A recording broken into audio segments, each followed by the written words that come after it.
الحمد لله نحمده ونستعينه ونستغفره ونؤمن به ونتوكل عليه ونعوذ بالله من شرور أنفسنا ومن سيئات أعمالنا من يهده الله فلا مضل له ومن يضلله فلا هادي له وأشهد أن لا إله إلا الله وحده لا شريك له وأشهد أن سيدنا وسندنا محمدا عبده ورسوله وصلى الله تبارك وتعالى عليه وعلى آله وبارك وسلم تسليما كثيرا ما بعد فأعوذ بالله من الشيطان الرجيم بسم الله الرحمن الرحيم ألم تر كيف فعل ربك بأصحاب الفيل ألم يجعل كيدهم في تضليل وأرسل عليهم طيرا أبابيل ترميهم بحجارة من سجيل فجعلهم كعصف مأكول۔ کیا نہیں جانا آپ نے کیسے کیا تیرے رب نے ہاتھی والوں کے ساتھ، کیا نہیں کیا اللہ نے ان کے مکر کو بیکار، ارسل علیہم اور بھیجے ان پر پرندے ابابیل جتھے، ترمیہم مارتے تھے ان کو بحجارت کنکریاں، من سجیل دوزخ کی، فجعلہم کعصف مأکول پھر کر دیا ان کو مثل گھاس کھائے ہوئے کے۔ صدق اللہ مولانا العظیم وبلغنا رسولہ النبی الکریم وإنا على ذلك لمن الشاہدین والشاکرین والحمد للہ رب العالمین۔ میرے محترم دوستو بزرگوں، یہ سورہ فیل ہے، آخری پارے کی ایک چھوٹی سی صورت ہے جس میں اللہ تعالی نے ایک خاص واقعے کی طرف اشارہ کیا ہے۔ اللہ تعالی نے آسمان بنائے، زمین بنائی، سورج چاند جاری کیے، زمین میں پہاڑ گاڑے اور زمین میں قیامت تک کے لیے انسانوں کے کام کی چیزیں چھپا کر رکھ لی۔ تمام انسانوں کے لیے اپنا ایک عبادت خانہ بنایا کہ سارے انسان جمع ہو کر اس گھر میں میری عبادت کرے۔ پہلے فرشتوں نے بنایا، پھر اس گھر کو آدم علیہ السلام نے بنایا۔ آدم علیہ السلام کی زندگی 1000 سال ہے، اور انہوں نے ادھر حج بھی کیا، عرفات میں بھی آئے، مزدلفہ منا میں بھی آئے، اور اللہ تعالیٰ کی انسانوں کے لیے عبادت کی ابتدا کی۔ پہلے جو بھی انسان تھے وہ اس گھر کی تعظیم بھی کرتے، اس گھر میں آ کر عبادت بھی کرتے۔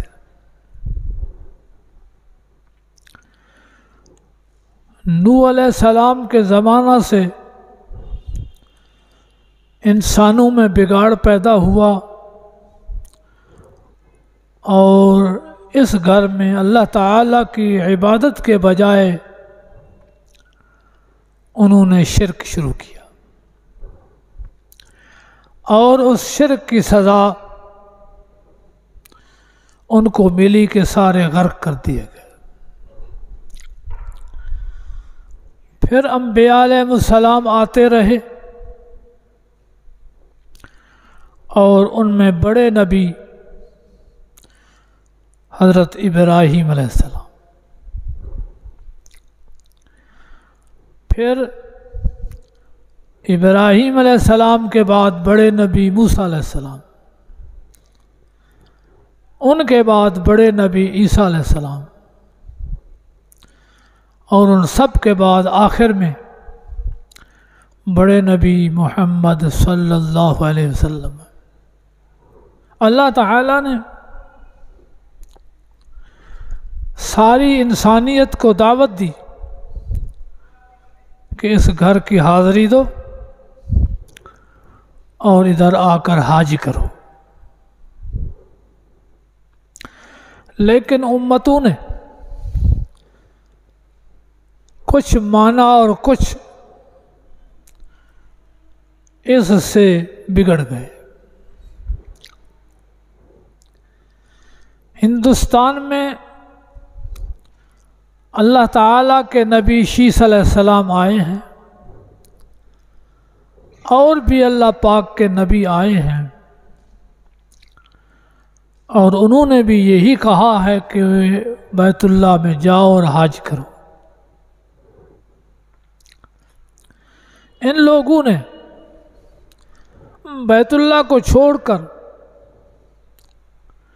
اپنے مستقل بنائے گھر اور وہاں اللہ کے سوا اوروں کی عبادت کی۔ ان میں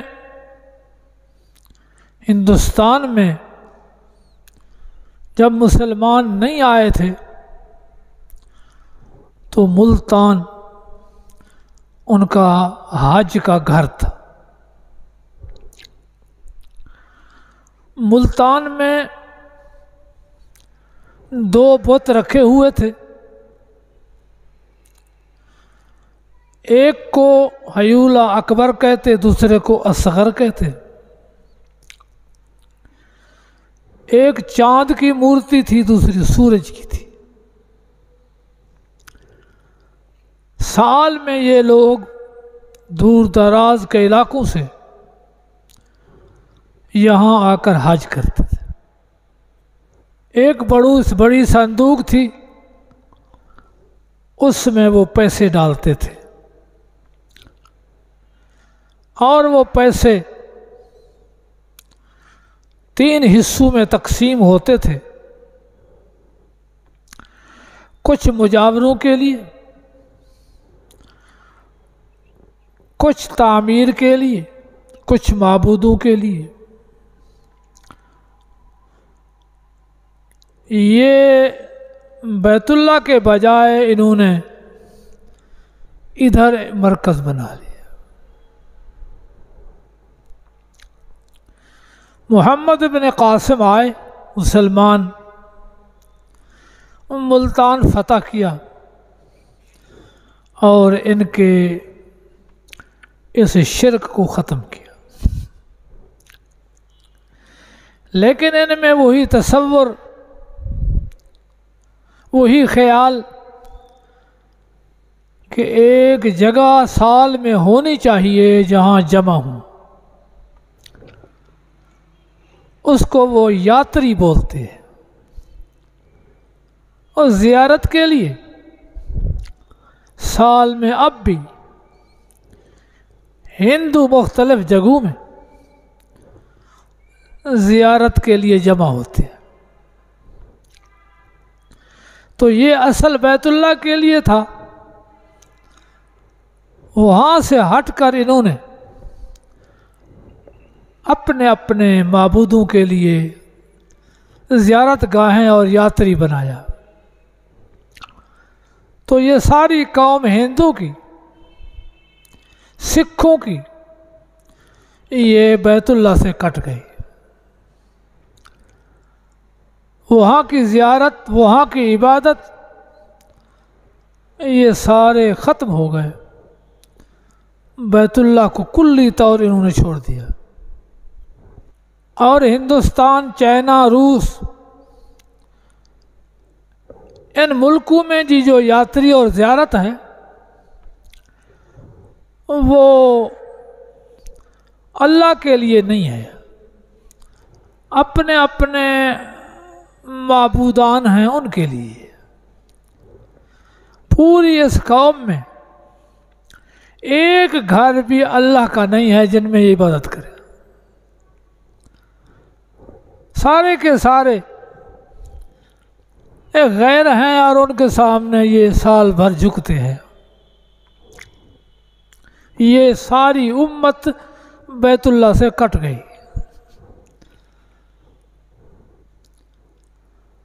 یہودی موسیٰ علیہ السلام کی امت ہے،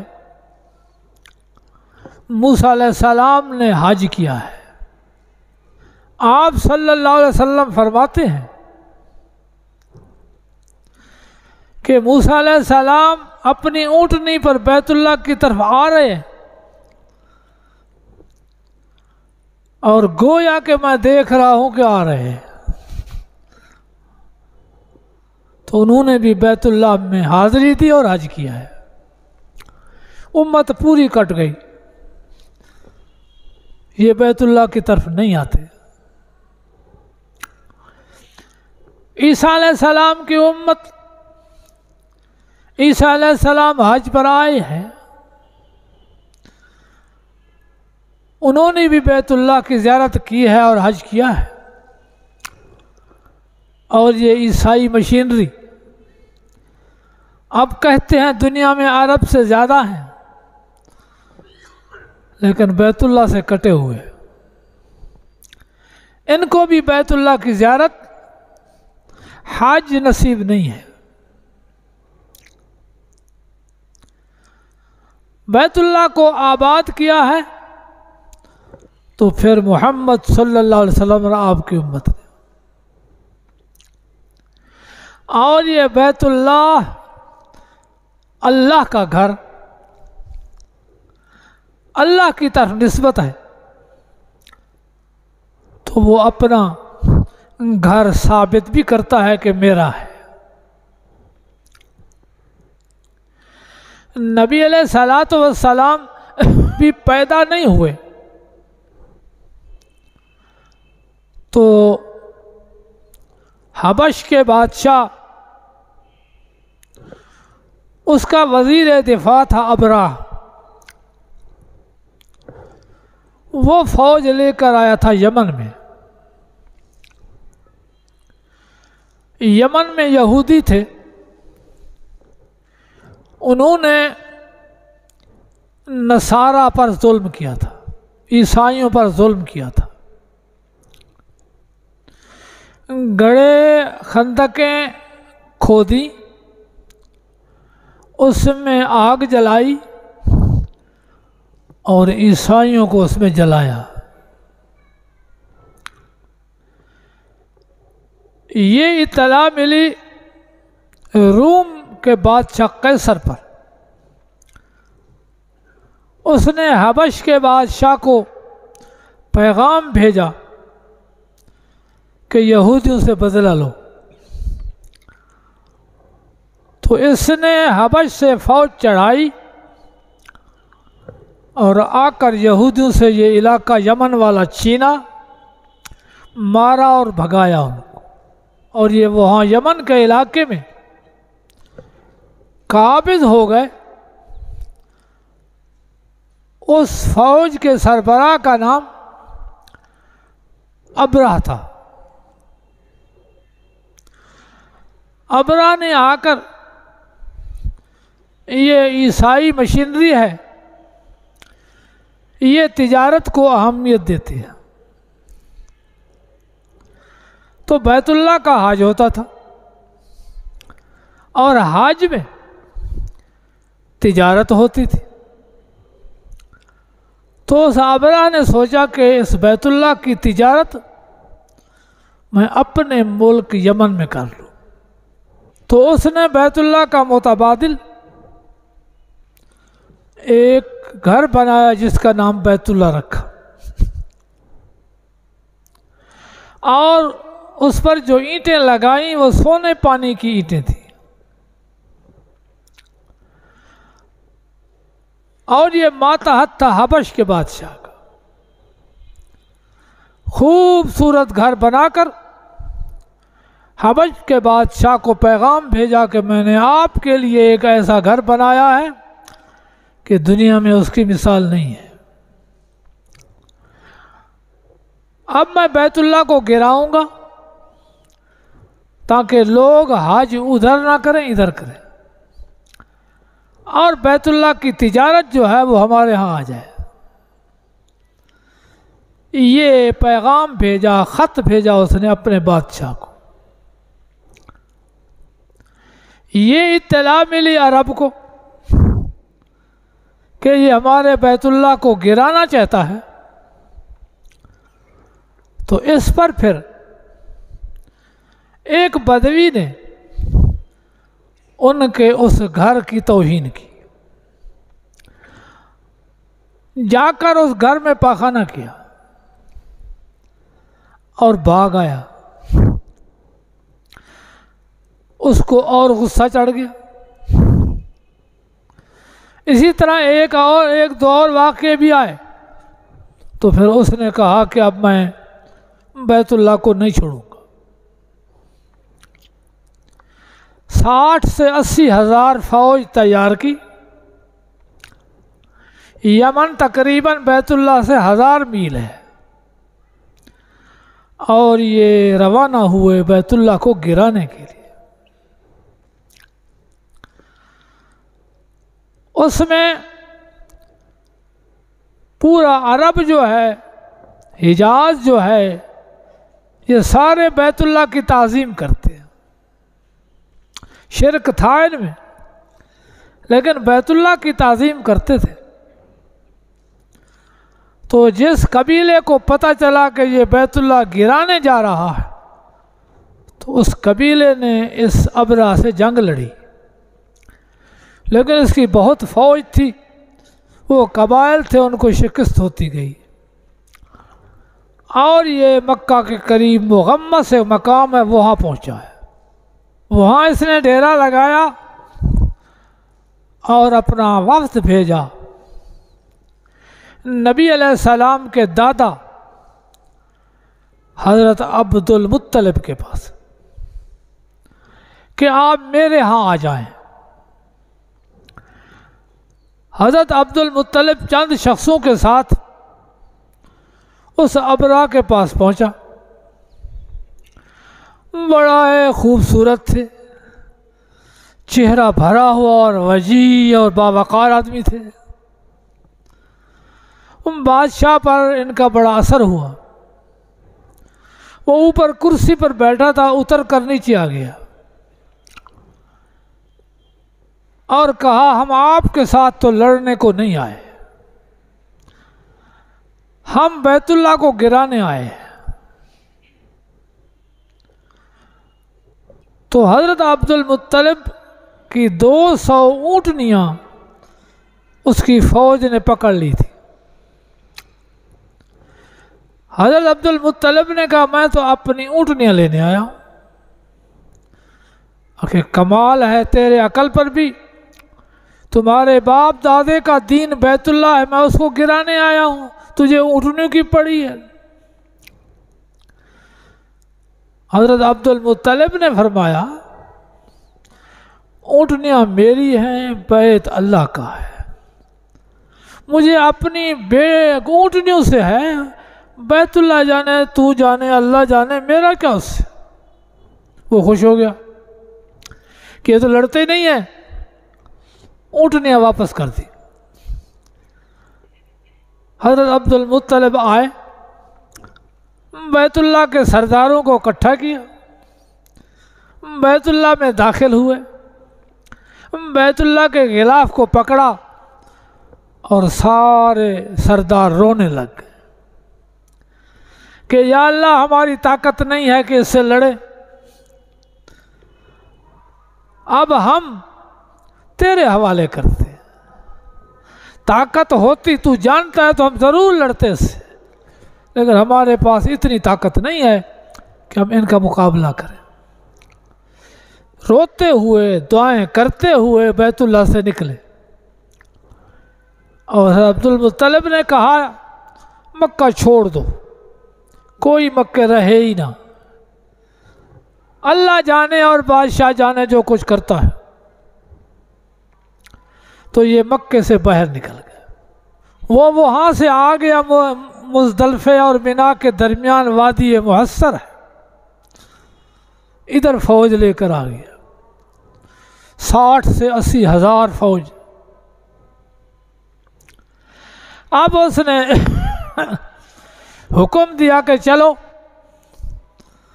بیت اللہ کی طرف، 6-7 میل کل ہے۔ ان کا جو سب سے بڑا ہاتھی تھا اس کا نام محمود تھا، اس نے آگے چلنا ہے اور باقی فوج اس کے پیچھے۔ محمود بیٹھ گیا، مارتے اٹھتا ہی نہیں، اگر اس کا رخ یمن کی طرف کریں چل پڑتا ہے، شام کی طرف کریں چل پڑتا ہے، کسی اور ملک کی طرف کریں چل پڑتا ہے، بیت اللہ کی طرف تو بیٹھ جاتا ہے۔ مار مار کر تھک گئے، محمود نہیں اٹھا۔ اب یہ پورے تیار ہیں کہ بیت اللہ کو گرائیں، یہ بیت نہیں بیت اللہ ہے، اللہ کا گھر ہے، اللہ کی طرف نسبت ہے، تو اللہ اپنے گھر کو بچائے۔ نبی کریم صلی اللہ علیہ وسلم کے پیدائش کا وہی سال ہے، پیدا ہوئے نہیں، 50 دن بعد پیدا ہوئے۔ أَلَمْ تَرَ كَيْفَ فَعَلَ رَبُّكَ بِأَصْحَابِ الْفِيلِ۔ اللہ تعالیٰ فرماتے ہیں میرے نبی آپ کی پیدائش سے کچھ پہلے، آپ کو اب یہ ساری تاریخ مشہور ہے کہ ہاتھی والوں کے ساتھ میں نے کیا کیا۔ اب یہ اللہ کا گھر گرانے آئے ہیں تو اللہ آگے ہے۔ ارسل علیہم طیرا ابابیل، پرلی طرف ہے سمندر جدہ ہے، 40 میل بیت اللہ سے دور ہے، وہاں سے چڑیاں، چھوٹے چھوٹے پرندے اڑے اور جتھے، چونچ میں بھی کنکری چھوٹی سی، پنجو میں بھی ایک ایک کنکری، آ کر ان پر بارش برسا دے۔ ترمیہم بحجارۃ من سجیل، جب مخلوق حفاظت سے ایک طرف ہو گئی تو پھر خالق اور بادشاہ جانے، جو کنکری سر میں آئے وہ نیچے چلی جائے، پار ہو جائے۔ مفسرین نے سجیل کے معنی لکھے ہیں، ایک معنی سجین ہے کہ یہ کنکریاں دوزخ کی تھی، زہریلی کنکریاں تھیں، اوپر آتی اور پار ہو جاتی، تو ان میں بھگدڑ پڑی۔ کچھ وہاں مر گئے اور کچھ دوڑے اپنے ملک کی طرف۔ اس کی ظاہر تھی کہ چیچک کی بیماری لگی اور جلدی بیماریاں لگی، اور بادشاہ کو کئی کنکریاں لگیں جو سارا خون جاری ہوا، اور یہ اس بیماری کی حالت میں دوڑا وہاں سے۔ جو محمود ہاتھی کے چلانے والا تھا اور اس کے ساتھ دوسرا خادم تھا کنڈکٹر، یہ وہاں رہ گئے۔ بی بی عائشہ صدیقہ رضی اللہ تعالیٰ عنہا فرماتے میں تو چھوٹی تھی، بعد میں پیدا ہوئی ہوں، تو وہ دونوں نابینا تھے، اندھے تھے، اور مکے میں گدا کرتے تھے۔ یہ کوئی یمن پہنچے، وہ بادشاہ یمن تک پہنچا اور صرف ہڈیاں بچی، کچھ بھی نہیں بچا۔ ترمیہم بحجارۃ من سجیل، کنکریوں کی بارش برسا دی پرندوں نے۔ اب اللہ تعالی نے بڑی فوج نہیں بھیجی، بڑے تلوار اٹھانے والے نہیں بھیجے، بڑے تیر انداز نہیں بھیجے، چھوٹی سی چڑیا، پتہ نہیں یہ کہاں چھپی ہوئی تھی،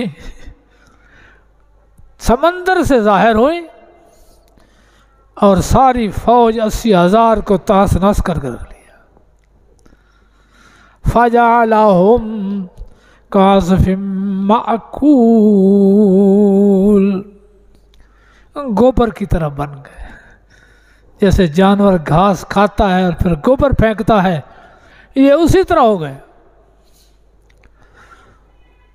تو جو اللہ کا گھر ہے، بیت ہے، اللہ نے اپنے گھر کی حفاظت کی، اور پورے عرب میں دھاک بیٹھ گئی، اور پورا عرب قریش کا احترام کرنے لگ گیا کہ یہ کچھ ہے قریش باخدا لوگ ہیں کہ ان کے مقابلے میں پوری فوج ان کی نیست و نابود ہو گئی۔ تو یہ پہلا گھر ہے جس کا نام اللہ کا گھر ہے۔ فرمانا المساجد للہ، یہ مسجدیں میری ہیں۔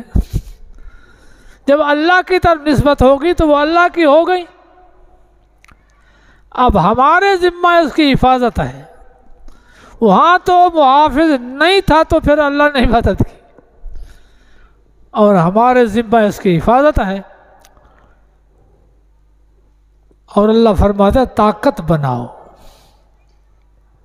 لولا دفع اللہ الناس بعضهم ببعض، جہاد کی قوت بناؤ۔ فرمایا اگر جہاد نہ ہو تو لہدمت صوامع وبیع ومساجد یذکر فیہا اسم اللہ، اگر جہاد نہ ہو تو میرے گھر سارے گرا دیے جائیں گے، باطل قوی ہو جائیں گے۔